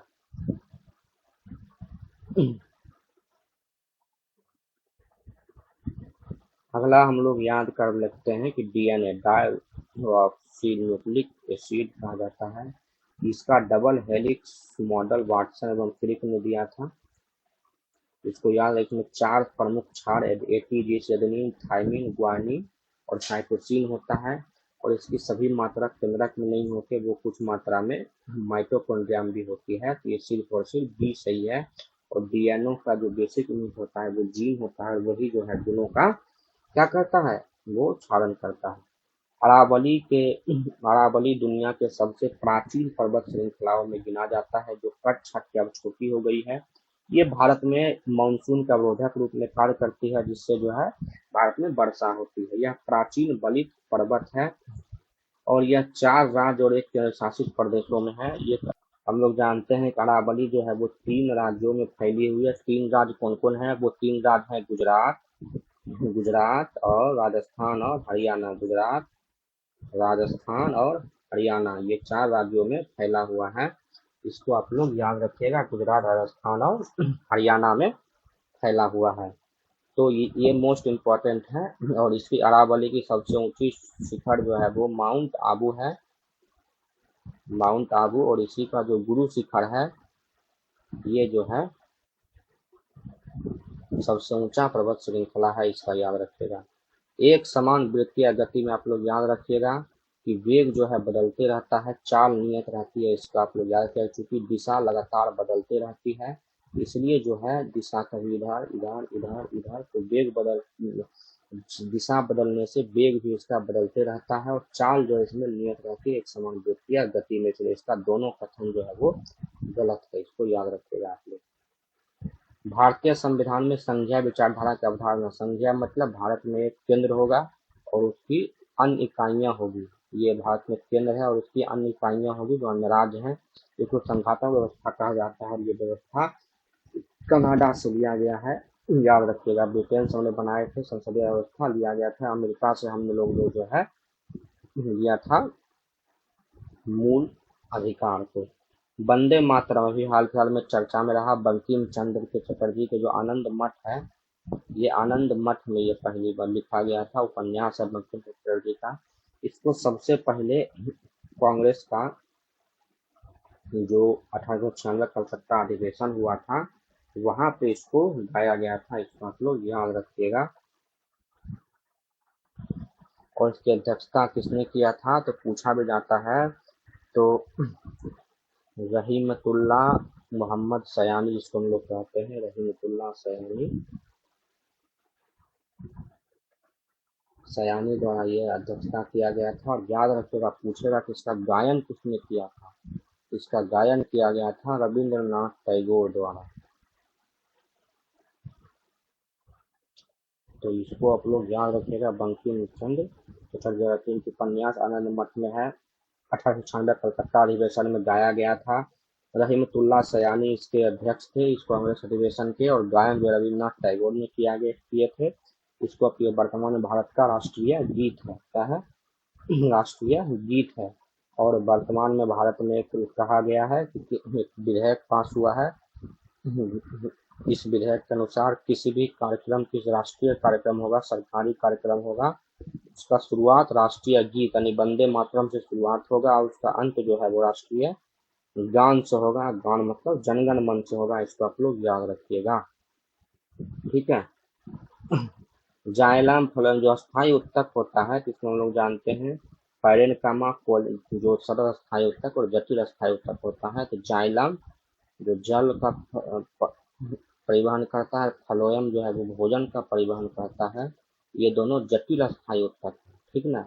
उसके बाद पैरेनकाइमा, कोलेनकाइमा, स्टेलेनकाइमा और फ्लोरेनकाइमा, ये सारे जो है 4 जो है वो क्या है, सरल अस्थायी उत्तक है। तो 3 और 4 जो है वो सरल अस्थायी उत्तक है, इसको आप लोग याद रखिएगा। जटिल हाइड्रोकार्बन, हाइड्रोकार्बन हम लोग जानते हैं कि सरल हाइड्रोकार्बन और जटिल हाइड्रोकार्बन। तो जो सरल में हम लोग मीथेन अनिल, जो एथेन होता, क्या बोलते हैं, एल्केन होता है, इसको हम लोग एल्केन को रखते हैं। बाकी सब जितने एल्कीन, एल्काइन, एल्काइन है, ये सब को हम लोग जटिल हाइड्रोकार्बन रखते हैं। तो सरल हाइड्रोकार्बन में एल्केन और इधर एल्काइन, एल्कीन, ये सारे जो है हाइड्रोकार्बन होता है। उसी में बेंजीन जो है जटिल हाइड्रोकार्बन के श्रेणी में माना जाता है। एल्कीन भी सरल होता है, इसको याद रखिएगा। श्रेणीकरण सीरीज, जैसे हम लोग रेसिस्टेंट को करते हैं तो इसको इस प्रक्रिया में जोड़ा जाता है। जब एक रेसिस्टेंट को एक सिरे से दूसरे सिरे में आपस में जोड़ा जाए तो इसको सीरीज कहते हैं, और जब एक सिरा को दूसरे सिरा में समानांतर क्रम में जोड़ा जाता है तो ये श्रेणी क्रम कहलाता है। इसको याद रखिएगा, ठीक ना। इसमें सभी में करंट की मात्रा समान होती है और इधर लगाया गया वोल्टेज की मात्रा इसमें समान होता है। इसको आप लोग याद रखिएगा। जब इसमें करंट को जोड़ा जाता है जिसमें रेसिस्टेंट R1, R2 और R3, इसमें टोटल R रेसिस्टेंट की बात की जाएगी तो R1 plus R2 plus R3 होता है। और इसमें जो यदि इसमें R1 है, R2 है और R3 है तो इसमें यदि रेसिस्टेंट की गणना की जाएगी तो फार्मूला आता है 1/R equivalent equal to 1/R1 plus 1/R2 plus 1/R3। ये आप लोग याद रखिएगा। ये हम लोग का हो गया। और जो हम लोग का इसीलिए जो है क्योंकि इसमें करंट की मात्रा समान होती है इसलिए आपसे प्रश्न पूछा जाता है कि आमीटर किसमें लगाए जाते हैं। हम लोग आमीटर को लगाते हैं श्रेणी क्रम में। और पूछा जाएगा वोल्ट मीटर किसमें लगाए जाते हैं, तो वोल्ट मीटर हम लोग लगाते हैं समानांतर क्रम में। इसको आप लोग याद रखिएगा। मोस्ट इंपॉर्टेंट करंट अफेयर्स हम लोग ये पार्ट हम लोग का होता है। और जब रेसिस्टेंट की बात करते हैं R बराबर रो बाय एल बाय अपॉन ए होता है। इसको हम लोग याद रखते हैं। रेसिस्टेंट जो होता है इसका मात्रक ओम होता है, जो रेसिस्टिविटी है इसका मात्रक ओम मीटर होता है। ये प्रत्येकता पदार्थ की गुण पर निर्भर करता है। और एल आप लोग का हो गया लंबाई और ए हो गया क्रॉस सेक्शनल एरिया। जैसे ये मान लिया हम लोग का एक तार, जैसे पंखा तार जोड़े ना, ये जो हम लोग का तार हुआ, ये तार की लंबाई कितनी है और ये मोटाई कितनी है, क्रॉस सेक्शनल एरिया हो गया। ये किस मटेरियल का है, नाइक्रोम का है कि एल्युमिनियम का है कि तांबा का है, ये हो गया पदार्थ की प्रकृति। इस टोटल मिला के हम लोग रेसिस्टेंस निकालते हैं किसी भी तार का। ये हम लोग का हो गया, याद रखिएगा। भारत का पहला सुपर कंप्यूटर हाल हाल फिलहाल में जो पहला भारत ये तो याद रखिएगा हाल फिलहाल में IIT जो दिल्ली था इसका जो समारोह था, वार्षिक समारोह था। उस वार्षिक समारोह में PM श्री नरेंद्र मोदी द्वारा परम प्रज्ञा नामक सुपर कंप्यूटर का शुभारंभ किया गया। इसको आप लोग याद रखिएगा। भारत में पहला सुपर कंप्यूटर परम 8000 था, जिसको जो है CDAC centre of development of advance computing, ये पुणे में संस्था है CDAC, यहीं पे इसको स्थापित किया गया था। और भारत में याद रखिएगा कंप्यूटर के जो है या सुपर कंप्यूटर का जनक डॉक्टर इसको कहा जाता है विजय पांडुरंग भाटकर को कहा जाता है। इसको आप लोग याद रखिएगा। अगला हम लोग के बिहार में किस जिले में एसटी की आबादी सबसे अधिक है, तो शिवहर में एसटी की आबादी बिहार में सबसे अधिक है। इसको आप लोग सबसे कम है एसटी की आबादी शिवहर में और सबसे अधिक है वेस्ट चंपारण में, पश्चिमी चंपारण में। इसको आप लोग याद रखिएगा, ठीक ना। बिहार में नालंदा के झंडू कुमार, ये आप लोग याद रखिएगा। इन्होंने जो है पावर वेट लिफ्टिंग होता है विकलांग वेट लिफ्टिंग वाले में कॉमनवेल्थ में जो हाल फिलहाल में ग्लासगो कॉमनवेल्थ गेम हुआ उसमें जो इन्होंने कांस्य पदक जीता। तो बिहार संबंधित ये करंट अफेयर से पूछा जा सकता है। झंडू कुमार नालंदा के रहने वाले हैं, 2026 कॉमनवेल्थ गेम में कांस्य पदक इन्होंने जीता। अगला है सिंधु घाटी सभ्यता के लोग प्रकृति पूजा में विश्वास करते हैं, बुद्ध सही बात है। हर घर में कुआं और स्नान सामूहिक संपत्ति नहीं। जब हर घर में कुआं स्नानगार होगा मतलब लोगों की ये व्यक्तिगत चीजें होती थी। सामूहिक संपत्ति रहती थी, घर के बाहर कहीं दूरा पे रहता, किसी मंदिर के पास रहता, किसी पेड़ के नीचे रहता, इसको सब लोग यूज करते। लेकिन हर घर में घर के अंदर कुआं और स्नान घर, इसका मतलब ये व्यक्तिगत संपत्ति होती थी, सब व्यक्ति की अपनी अपनी। लोथर और सुरकोटदा जो है बंदरगाह शहर थे, मोस्ट इम्पोर्टेंट है, आप लोग याद करिएगा। बिहार का पहला सामुदायिक रिजर्व गोगा झील कटिहार, इसको हम लोग जानते भी हैं। उदयपुर झील पश्चिमी चंपारण, ठीक है। संविधान के अनुच्छेद 93 के बीच इसको हम लोग कहते हैं सहकारिता को जोड़ा गया, और ये जोड़ा गया 2011 में। ये जोड़ा गया आप लोग का 97 संविधान संशोधन द्वारा। 73वां द्वारा हम जानते हैं पंचायती राज को जोड़ा गया, और 74वां द्वारा नगर निकाय को जोड़ा गया। नगर निकाय के लिए बता ही दिए कि नगर निकाय अधिनियम बिहार में 2007 में लागू हुआ। बिहार पंचायती राज अधिनियम BPRA 2006 लागू है। इसके तहत 3 स्तरीय संरचना की बात की गई है। सबसे ऊपर है जिला परिषद, नीचे है पंचायत समिति ब्लॉक लेवल पे, नीचे है ग्राम सभा यानी पंचायत। याद रखिएगा सभी का कार्यकाल 5 वर्ष निश्चित किया गया है। चुनाव की मतलब पहली जब बैठक होगी तब से लेके 5 साल तक इसका रहेगा। पद खाली होने पर 6 महीने के भीतर चुनाव हो जाना चाहिए। न्यूनतम उम्र 21 वर्ष होना चाहिए चुनाव लड़ने के लिए। याद रखिएगा ग्राम सभा का गठन जो होता है वो 18 वर्ष की उम्र से, यानी कोई भी व्यक्ति जो उस ग्राम पंचायत के मतदाता सूची में दर्ज हो वो ग्राम सभा का सदस्य होता है। इसको आप लोग याद रखिएगा, पूछा गया प्रश्न है। 93rd संविधान संशोधन हम लोग याद रखते हैं किस लिए किया गया था। जो हम लोग पढ़ते हैं कि 93rd संविधान संशोधन के द्वारा जो है भारत में ओबीसी के लिए जो है वही 15 का 5 और जोड़ के जो है आरक्षण ओबीसी के कॉलेजों सब में जो है इंस्टीट्यूशन जो होता है वो सब में बात किया गया था रिजर्वेशन लागू करने की बात। ठीक है। यदि रेपो दर में वृद्धि हो, आरबीआई हम लोग जानते हैं भारत में बैंकों का बैंक है और इसका काम अपना होता है मुद्रा संतुलन के द्वारा भारत में महंगाई को नियंत्रण करना, यानी मुद्रा प्रवाह। यदि रेपो दर बढ़ेगा तो हम लोग जानते हैं कि रेपो दर बढ़ा रहा है, जो इस दर पे बैंक जो है आरबीआई और इधर बैंक, तो आरबीआई और बैंक अल्पकालीन, क्या चीज है अल्पकालीन। याद रखिए जब आरबीआई अल्पकालीन ऋण देगी बैंक को तो उसको कहेंगे रेपो दर। और जब बैंक के पास ज्यादा पैसा हो गया और आरबीआई के पास जमा करेगी उसको कहेंगे रिवर्स रेपो दर, रेपो रेट। और जब आरबीआई और बैंक दीर्घकाल के लिए लेन देता है जिसे कहते हैं बैंक दर। ये 3 दर, रिवर्स रेपो दर, रिवर्स रेपो और बैंक दर, इसको याद रखिएगा। देखिए जब रेपो दर में वृद्धि होगी तो इसका मतलब है जैसे मान लीजिए 3.5% रेपो दर था तो आरबीआई जो है 100 रुपया पे इसको देता था 300 रुपया, मतलब 3.5% ब्याज लेता था बैंक से। अब इसको बढ़ा के 4% कर दिया गया। तो इसके पास जो कहना था कि हम भी जो है 3.5% था, हम भी जो है 5, 6, 7, 8% पे जो है बैंकों को लोन दे देते थे 8% पे आम जनता। अब ये कर दिया 4%, ये 9% करेगा, जनता कम भी लोन लेना शुरू करेगी। कम लोन लेगी तो मार्केट में मुद्रा कम होगा, मुद्रा कम होगा तो महंगाई में कमी होगी। तो ये हो गया ब्याज दर महंगी होगी, तो ये बात ठीक है। महंगाई दर समग्र रूप में बढ़ेगी नहीं, कम जाएगी और बाजार में मुद्रा प्रचलन में कमी आई क्योंकि इसको सोख लेगा। कौन सोख लेगा? मुद्रा प्रचलन जो है वो उसको सोख लेगा। हम बताते हैं क्योंकि रेपो दर बढ़ेगा तो बैंक जो है प्रयास करेगा अपना जो भी मुद्रा है वो जो है अपने पास ही रख के लोन कम दे। लोन कम देगा तो उसको कम मात्रा में मदद हो जाएगा। ये अगला हम लोग का महत्वपूर्ण प्रश्न है कि कर्नाटक युद्ध भारत में जब ये फ्रांस के और ब्रिटेन जब अपने आप में स्थापित करने के लिए बात कर रहे थे तब जाके जो है सो आपस में लड़ाई करते थे। टोटल मिला के 3 जो है कर्नाटक युद्ध हुए। ठीक ना।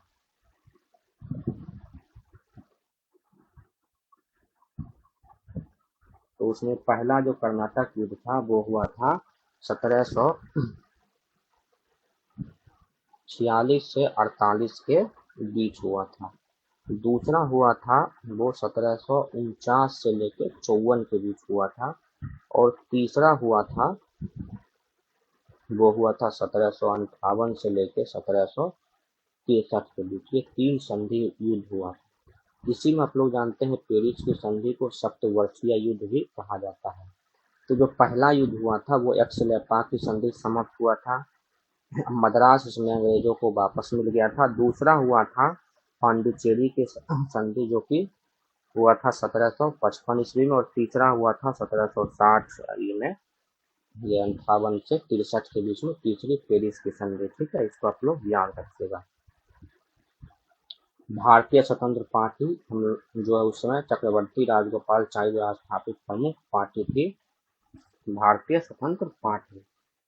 प्राचीन बुक्स कोई अभिलेख हम लोग जानते हैं सबसे प्राचीन समय में हिंदू देवी देवताओं का कोई अभिलेख या वर्णन मिलता है, लिखित रूप में वर्णन मिलता है तो वो जो अफगानिस्तान की जो इलाका जाता रहता है उसमें अफगानिस्तान वाले इलाका में बोगसकोई नाम का जगह है, वहां पे 4 प्राचीन हिंदू देवताओं इंद्र, वरुण, नासत और मित्र की चर्चा इसमें की गई है कि 4 ये प्रमुख देवता थे। तो इसको आप लोग याद कीजिएगा। बोगलस्कोई अभिलेख ये कहाँ है?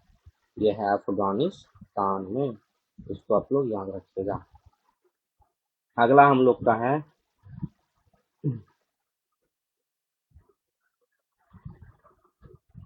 ओबीसी आयोग, अदर बैकवर्ड क्लास आयोग के मामले में कौन सा कथन सही है? तो हम लोग जानते हैं कि ओबीसी आयोग एक संवैधानिक संस्था है। इसका गठन जो है भारत की संसद के द्वारा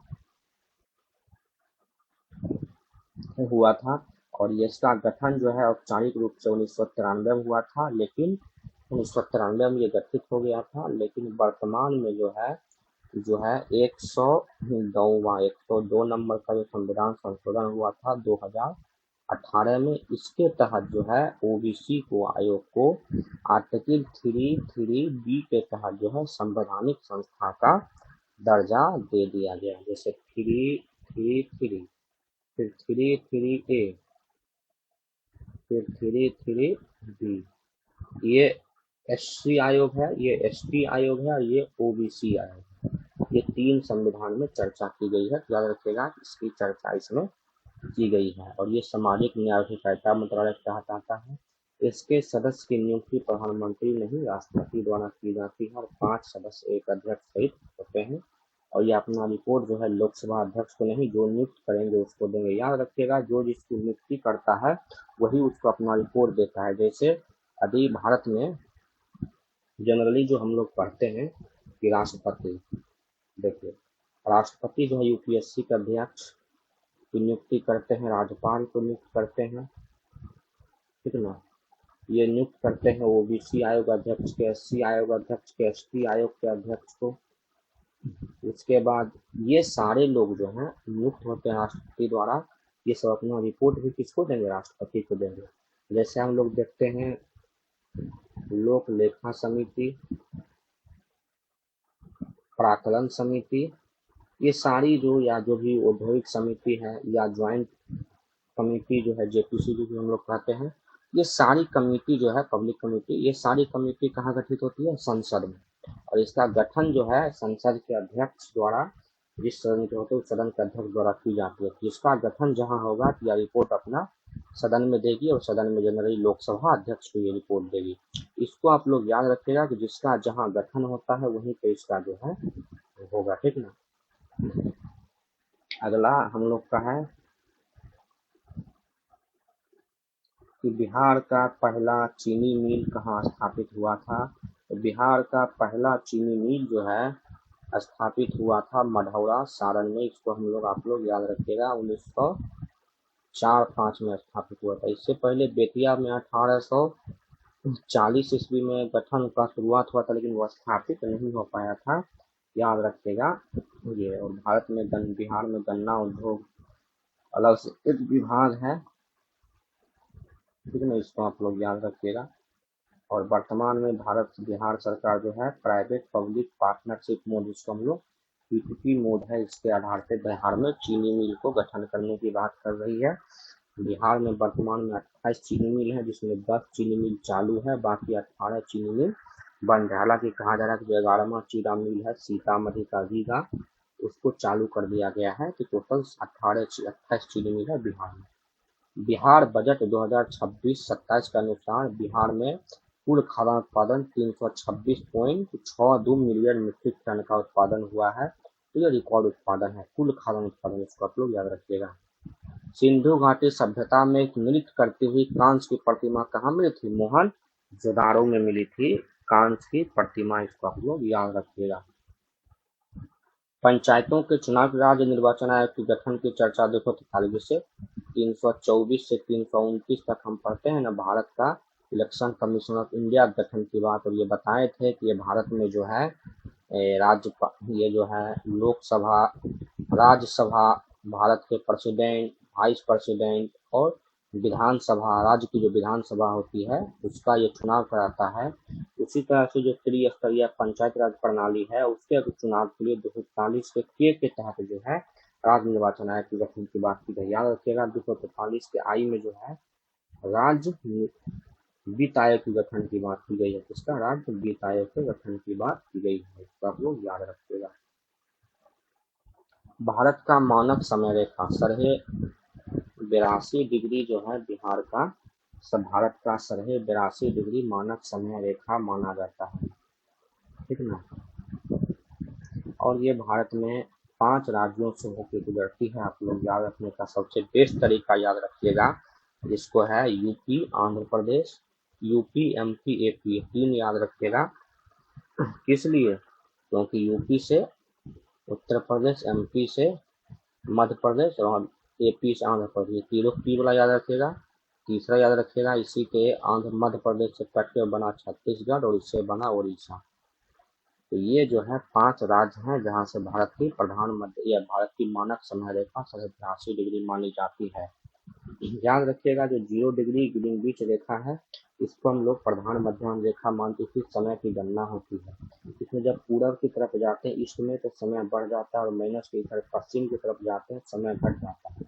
क्योंकि 82.82 भारत ईस्ट है, 1 डिग्री बराबर 4 मिनट होता है। 82.82 मिलाएगा तो भारत 5.5 घंटा जो है लगभग GMT को ग्रीनविच टाइम कहते हैं, इससे भारत आगे है। इसको आप लोग याद रखिएगा, ठीक ना। और समय की गणना के लिए हम लोग जैसे आप लोग ये बात करते हैं कि यह जो अक्षांश रेखाएं होती हैं, अक्षांश रेखाओं की गणना हम लोग करते हैं समय के लिए, ठीक ना।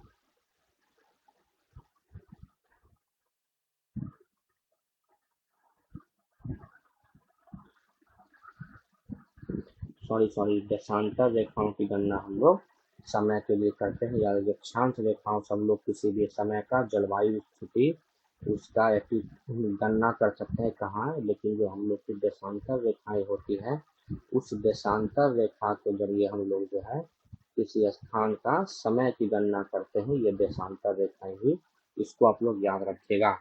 तो पूरे भारत में 5 राज्यों से भारत की मानक समय रेखा गुजरती है, इसको 82.82 और कुछ ऐसा कि उत्तर प्रदेश के मिर्जापुर के आसपास नैनी से गुजरती है।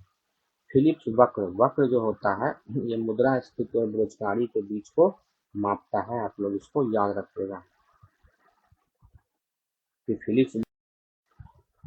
फिलिप्स वक्र कहता है कि जो मुद्रास्फीति और बेरोजगारी में विपरीत संबंध है, उल्टा संबंध। यदि किसी राष्ट्र में बेरोजगारी कम है तो इसका मतलब वहाँ महंगाई ज्यादा है, क्योंकि बेरोजगारी कम है मतलब हर हाथ को काम है, हर हाथ को काम है तो हर हाथ के पास पैसा है, हर हाथ के पास पैसा है तो हर आदमी चाहेगा कि हम उत्पादन के विभिन्न साधनों की खरीद बिक्री करें। उसके लिए जो है फिलिप्स वक्र कहता है मुद्रास्फीति और बेरोजगारी में निगेटिव संबंध होता है।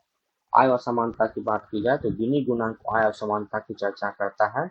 समाज के लोगों के बीच में धन और संपत्ति में कितना बंटवारा है उसको हम लोग इसको से गणना करते हैं। UNCC united nation conference on climate change का united nation combat conference on combat मतलब ये मरुस्थलीकरण के खिलाफ लड़ाई करने के लिए लाया गया। हम बताए थे कि यूनाइटेड नेशन का जो 3 सम्मेलन होता है, एक होता है जलवायु परिवर्तन के लिए UNFCCC, एक होता है बायोडाइवर्सिटी के लिए UNFCCMD CBD conference on biodiversity, फिर होता है United nation conference on conduct desertification, ठीक ना। और फिर एक हम लोग जानते हैं जो अलग तरीका से होता है CMS conference on migratory species.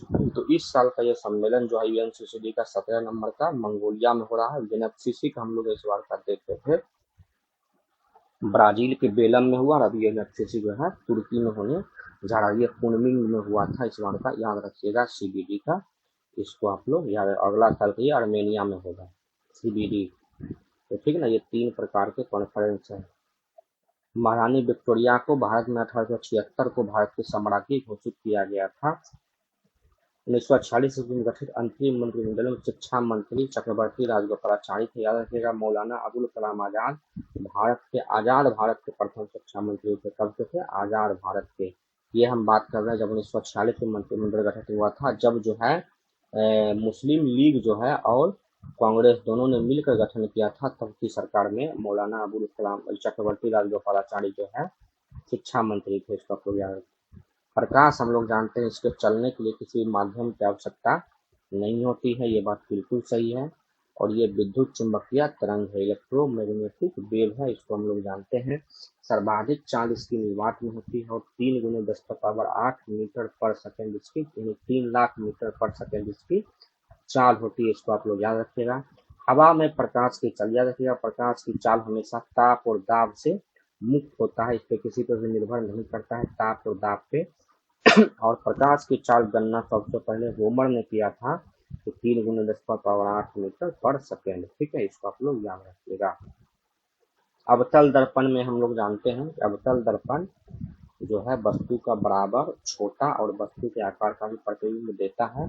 तो जैसे यहाँ अनंत में रखिएगा तो वस्तु का प्रतिबिंब बड़ा बनते छोटा बनते जाता है, फिर जैसे जैसे घटते हैं वक्रता केंद्र पे आते हैं, तो ये वस्तु का इधर अनंत हो गया, ये वक्रता केंद्र ये F हो गया। यहाँ पे वस्तु का बराबर प्रतिबिंब बनेगा, जैसे जैसे इधर बढ़ेंगे वस्तु के प्रतिबिंब का आकार बढ़ता जाएगा, इधर आने पे वस्तु का प्रतिबिंब सीधा भी बनता है। इसको आप लोग याद रखिएगा, अवतल दर्पण में वस्तु का प्रतिबिंब जो है वक्रता केंद्र पे बराबर बनता है। ये अब लोग अवतल दर्पण लिए, ये इसका C लिए, ये इसका F लिए और ये अनंत हो गया। इधर देते जाएंगे तो वस्तु का प्रतिबिंब जो है छोटा बनता जाएगा, इधर बराबर बनेगा, इधर जाते जाते जाते बड़ा प्रतिबिंब बनता जाएगा, इसको आप लोग याद रखिएगा। झांसी की रानी की मृत्यु जो है ग्वालियर में हो गई थी और इसी के लिए इसमें कहा जाता है कि जो ग्वालियर में जो घराना था सिंधिया घराना, उन्होंने इसमें मदद की थी, इसको आप लोग याद रखिएगा ग्वालियर में। और 18 जून 1858 को ये शहीद हुई थी, जो 1857 की क्रांति थी उनमें इन्होंने झांसी से अपना प्रतिनिधित्व किया था। और जानते होंगे कि इसके खिलाफ जिसके खिलाफ ये लड़ी थी उसका नाम था जनरल ह्यूरोज। क्या नाम था? General Hugh Rose. इसको आप लोग याद रखिएगा, मोस्ट इम्पोर्टेंट है करेंट अफेयर, जनरल ह्यूरोज। ठीक है, चलिए अगला हम लोग देखते हैं, अंतिम पड़ाव में हम लोग पहुंच गए हैं।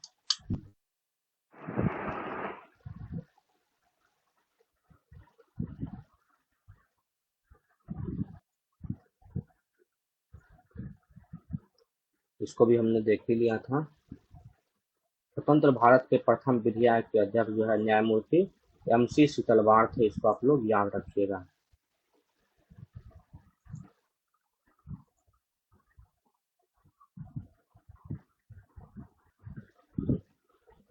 कैबिनेट मिशन का सदस्य कौन नहीं था? इसको हम लोग जानते हैं। कैबिनेट मिशन जो है 1946 में भारत आया था और कैबिनेट मिशन जो है 24 मार्च 1946 को भारत आया था और इसका मुख्य काम था ब्रिटेन भारत में सत्ता हस्तांतरण संविधान निर्माण प्रक्रिया के लिए बनाना। इसमें सर स्टफर्ड क्रिप्स, A.B. अलेक्जेंडर और लॉर्ड पैट्रिक लॉरेंस इसमें सदस्य थे। और इसमें हम लोग जानते हैं कि MJ मैकडोनाल्ड इसमें सदस्य नहीं थे और इसमें मुख्य काम था कि भारतीयों को सत्ता सौंपना है और उसको ये करना है। आप लोग याद रखिएगा, प्रथम विधायक के अध्यक्ष श्री MC शीतलवाड़ थे। याद रखिएगा, GB मावलंकर भारत के लोकसभा के प्रथम अध्यक्ष थे। न्यायमूर्ति MC शीतलवाड़ विधि आयोग के थे। तो विधि आयोग है भारत का, संविधान में इसकी चर्चा नहीं है, इसको आप लोग याद रखिएगा। ये एक भारत में सरकार द्वारा गठित किया जाता है। राज्य विधान परिषद में कहाँ से सदस्य नहीं चुने जाते? मोस्ट इम्पोर्टेंट चीज देखिए, राज्य विधान परिषद में स्थानीय निकाय से भी सदस्य चुने जाते हैं। 1/3 सदस्य स्थानीय निकाय से चुने जाते हैं। शिक्षक वाले भाग में 2 भाग होता है, एक स्नातक वाला भाग से 1/12 और एक मिडिल वाले भाग से 1/12। ये हो गया स्नातक शिक्षक निर्वाचन क्षेत्र और ये हो गया माध्यमिक यानी 10+2 से जो ऊपर के शिक्षक रहेंगे उससे उसको चुना जाएगा। इसको हम लोग कहते हैं स्नातक वाला क्षेत्र।